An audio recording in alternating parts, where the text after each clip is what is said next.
In Chapter 35 of Jane Austen's Sense and Sensibility, at Mrs. Jennings' home the next morning, Elinor and Lucy discuss Edward's mother, whom Lucy found to be very pleasant and believes really likes her.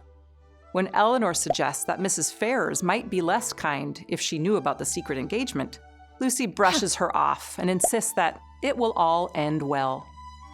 Edward arrives, creating an awkward moment, and Elinor welcomes him as Lucy watches her closely. Elinor then excuses herself to fetch Marianne, leaving the supposed lovers alone.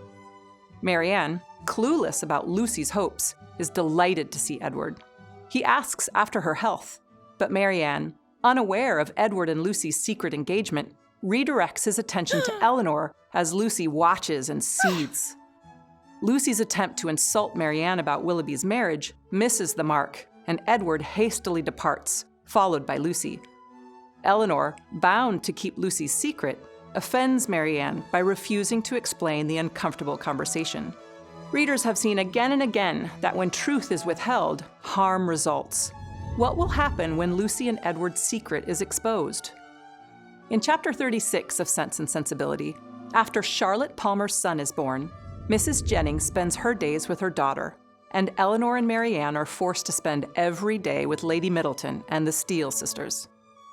An acquaintance assumes that Elinor and Marianne are staying with Fanny, and thus includes the sisters in an invitation for Fanny to a musical party.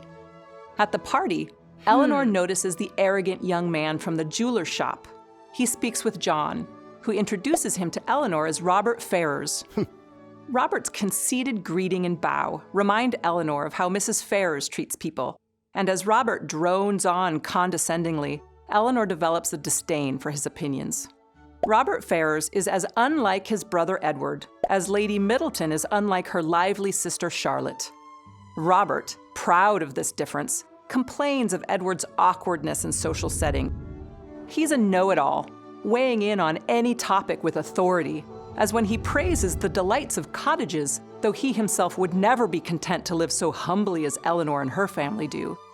His summation on cottages is pompous and comical, as he describes a cottage with a dining parlor, a library, saloon, and room to entertain 36 people. John later suggests to Fanny that perhaps his half-sisters should, as family, be their guests.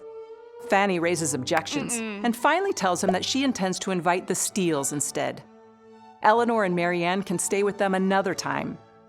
Fanny quickly writes Lucy, sparking Lucy's hope that Fanny intends to advance her cause with Mrs. Ferrars.